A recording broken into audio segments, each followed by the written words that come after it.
बिस्मिल्लाहिर्रहमानिर्रहीम।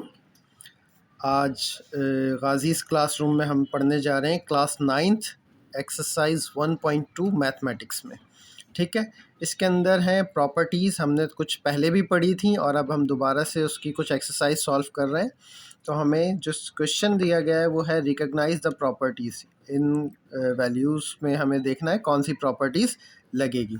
तो सबसे पहले हम देखते हैं पहला सवाल क्या है। 1/2 + 2/3 इज़ इक्वल टू 2/3 + 1/2।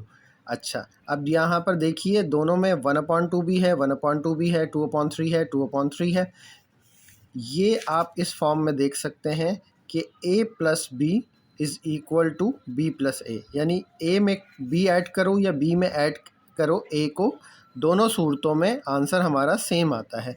तो जब दो नंबर्स, दो टर्म्स हों और उनको आप ऐड करते हैं या मल्टीप्लाई करते हैं तो ये प्रॉपर्टी कहलाती है कम्यूटेटिव प्रॉपर्टी। क्या कहलाती है? Commutative property. इसके लिए शर्त क्या है कि दो टर्म्स हों आपके पास। अच्छा, अब ये कम्यूटेटिव प्रॉपर्टी किस लिहाज से है? दरमियान में आप देखिए प्लस का साइन है, तो आप लिखेंगे विद रिस्पेक्ट टू एडिशन।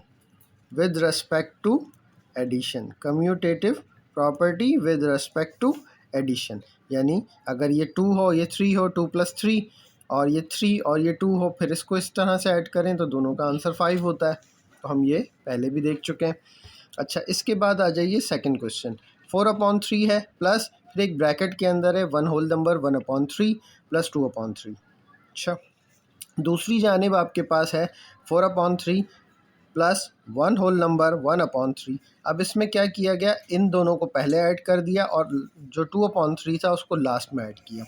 तो ऐसी प्रॉपर्टी कहलाती है जिसके अंदर 3 टर्म्स हों और उनमें आप इन 3 टर्म्स में से पहले 2 को ऐड करें, जैसे कि यहाँ पर हुआ, पहली और दूसरी टर्म ऐड हो रही है, और फिर तीसरी को ऐड कर दें, या दूसरी और तीसरी को ऐड करें और फिर पहली को कर दें।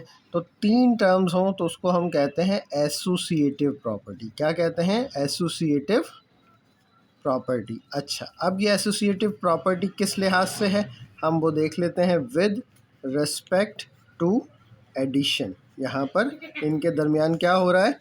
एडिशन हो रहा है। विद रिस्पेक्ट टू एडिशन है ये हमारे। अब हम दोनों प्रॉपर्टीज़ को देख चुके हैं। कम्यूटेटिव प्रॉपर्टी के अंदर हमारे पास 2 वैल्यूज़ होती हैं और एसोसिएटिव प्रॉपर्टी में 3 वैल्यूज़ होती हैं। अच्छा, इन दोनों सवालात में हमें दिया गया है विद रिस्पेक्ट टू एडिशन, दरमियान में एडिशन है, यहाँ पर भी और यहाँ पर भी। ये सवाल इस तरीके से भी आ सकता है कि दरमियान में मल्टीप्लाई का साइन हो, यहाँ यहाँ और इसी तरीके से यहाँ पर। तो ये अगर मल्टीप्लाई है तो आप लिखेंगे commutative property with respect to multiplication, और यहाँ पर लिखेंगे associative property with respect to multiplication. अब आ जाते हैं क्वेश्चन नंबर 3 की तरफ। क्वेश्चन नंबर 3 आप देख लें, ये थोड़ा सा डिफरेंट है।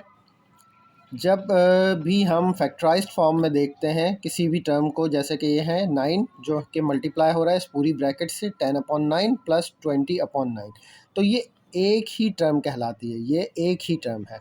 ये एक टर्म यहाँ पर है 1 टर्म, ठीक है।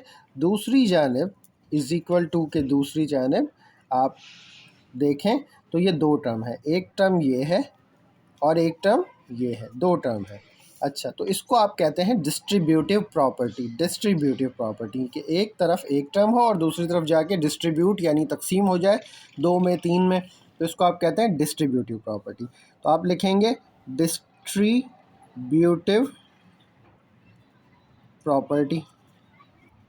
अच्छा, डिस्ट्रीब्यूटिव प्रॉपर्टी लिखने के बाद आप लिखेंगे यहाँ पर इसके साथ जो मल्टीप्लाई हो रहा है, अगर ये मल्टीप्लाई हो रहा है तो आप लिखेंगे ऑफ मल्टीप्लिकेशन। मल्टीप्लिकेशन, ठीक है। तो आपने लिखा डिस्ट्रीब्यूटिव प्रॉपर्टी बन रही है और और क्या हो रही है? Distributive property of multiplication. अच्छा, अब आप ये देखिए इन दोनों के दरमियान क्या साइन है, आप लिखेंगे जो साइन होगा वो यहाँ लिख देंगे। तो आपने लिखा डिस्ट्रीब्यूटिव प्रॉपर्टी ऑफ मल्टीप्लिकेशन, ये वाला मल्टीप्लाई, ठीक है, मल्टीप्लिकेशन, और आप उससे आगे लिखेंगे ओवर, यहाँ पे जो साइन होगा वो आप लिख देंगे ओवर एडिशन। यहाँ पर एडिशन है तो आप लिखेंगे ओवर एडिशन। अच्छा, अब आप ये देखिए कि अगर ये वाला हिस्सा जो आपका ब्रैकेट में दिया हुआ है इसके लेफ़्ट साइड पर कोई चीज़ मल्टीप्लाई हो रही है तो आप लिख देंगे लेफ़्ट डिस्ट्रीब्यूटिव प्रॉपर्टी, और अगर इस तरफ मल्टीप्लाई होता तो आप लिखते राइट डिस्ट्रीब्यूटिव प्रॉपर्टी। तो ये बन गया left distributive property of multiplication over addition. ठीक है, तो ये रियल नंबर की एक प्रॉपर्टी है जो कि हमने पढ़ ली, left distributive property of multiplication over addition. Question number 4, question number 4 में हम देखें तो हमें वही डिस्ट्रीब्यूटिव प्रॉपर्टी नज़र आ रही है कि ये पूरी एक टर्म है, तो हमारे पास ये एक टर्म हो गई, ये टर्म दूसरी जानिब जाके डिवाइड हो रही है, ये एक टर्म डिवाइड हो रही है 1 और 2 दो टर्म में, तो हम इसको कहते हैं डिस्ट्रीब्यूटिव प्रॉपर्टी। अब ये जो मल्टीप्लिकेशन है इस ब्रैकेट के साथ, अब हमारे देखें तो हमारे राइट साइड पर है ये 7/8, 7/8 राइट साइड पर है, तो हमने इसको लिख दिया राइट। इसके बाद हम पिछले सवाल की तरह ही लिखते हैं डिस्ट्रीब्यूटिव प्रॉपर्टी। डिस्ट्रीब्यूटिव प्रॉपर्टी का मतलब क्या हो गया कि दूसरी जानिब जाके ये डिस्ट्रीब्यूट हो रही है 2 में, ऑफ मल्टीप्लिकेशन, यहाँ पे मल्टीप्लाई का साइन है, ऑफ मल्टीप्लिकेशन, और क्या है दरमियान में क्या है प्लस, तो आप लिखेंगे ओवर एडिशन। अब ये सवाल इस तरीके से भी हो सकता है कि यहाँ माइनस होता तो आप लिखते right distributive property of multiplication over subtraction. तो ये दो तरह से आपके पास आ सकता है। आपने प्रॉपर्टीज़ पढ़ ली, commutative property, associative property, distributive property of multiplication over addition over subtraction, और इसके बाद दो चीज़ें और रह जाती हैं, वो भी हम डिस्कस कर लेते हैं। अब हम एक प्रॉपर्टी पढ़ रहे हैं रियल नंबर्स की जो कि है एडिटिव आइडेंटिटी। एडिटिव आइडेंटिटी क्या होती है इसको आप मिसाल से समझ लीजिए। मैं एक रियल नंबर लिख रहा हूँ 5। अब मुझसे ये पूछा जा रहा है कि मैं इसमें क्या ऐड करूँ कि ये 5 ही रहे।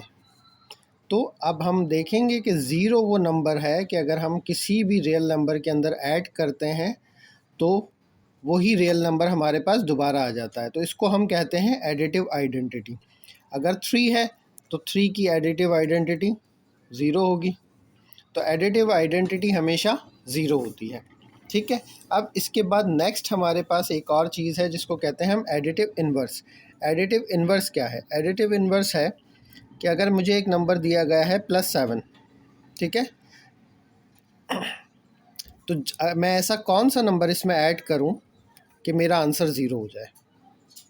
तो मेरे पास वो नंबर है -7, यानी यही नंबर अगर इसका साइन चेंज हो जाता है तो ये +7 है, ब्रैकेट खोलेंगे तो ये -7 आ जाएगा। ये हमारे पास हो गया एडिटिव इन्वर्स, यानी एक ऐसा नंबर जिसको इसमें ऐड करें तो उसका आंसर हमारे पास 0 आ जाए। तो ये आप कहलाता है एडिटिव इन्वर्स। यानी अगर मेरे पास -5 है तो उसका एडिटिव इन्वर्स क्या होगा? +5। +3 है तो उसका एडिटिव इन्वर्स क्या होगा? -3। अब ये सारे सवालात जो एडिटिव आइडेंटिटी के हैं या एडिटिव इन्वर्स के हैं, ये आपके पास आते हैं MCQs वगैरह में। जिस तरीके से प्रॉपर्टीज़ पूछी जाएगी MCQs में, उसी तरीके से ये भी पूछा जा सकता है। इसी तरीके से आ जाइए, दो प्रॉपर्टीज़ और हैं मल्टीप्लिकेटिव आइडेंटिटी। अब किसी भी चीज़ का मल्टीप्लिकेटिव आइडेंटिटी क्या है? यानी मल्टीप्लाई करो और आपके पास आंसर क्या आ जाए? वही रियल नंबर। तो किससे मल्टीप्लाई करेंगे? इस केस में हम 1 से मल्टीप्लाई करेंगे। तो 1 जो है मल्टीप्लिकेटिव आइडेंटिटी है किसी भी रियल नंबर का। 7 है, हम मल्टीप्लाई करें किससे कि 7 आ जाए? 1 है। तो मल्टीप्लिकेटिव आइडेंटिटी आप याद रख लीजिए 1 है और एडिटिव आइडेंटिटी 0 है। ठीक है, इसी तरीके से आप आ जाइए मल्टीप्लिकेटिव इन्वर्स। मल्टीप्लिकेटिव इन्वर्स क्या होता है? अगर एक नंबर दिया गया है रियल नंबर 7, तो मुझे किसी ऐसे नंबर से मल्टीप्लाई करना है जिसके बाद आंसर मेरा 1 बन जाए। तो वो नंबर क्या होगा? 1/7। यानी इसी को आप रेसिप्रोकल कर देंगे, 7 1 ज़ा 7 1 ज़ा, ये कट गया, 1 आंसर आ गया। इसी तरीके से आपके पास 3 है तो आपके पास आ गया 1/3, 1 आंसर बन रहा है। अगर आपके पास 1/3 है तो आपके पास किससे मल्टीप्लाई करेंगे, 3 से, ये हो गया। अच्छा, इसी तरीके से आप देख लीजिए अगर हमारे पास 2/3 है तो इसका मल्टीप्लिकेटिव इन्वर्स क्या होगा, 3/2, ताकि ये कैंसिल हो जाए और आंसर मेरे पास 1 बन जाए। तो हमने जो जो प्रॉपर्टीज़ पढ़ ली हैं वो क्या क्या है, कम्यूटेटिव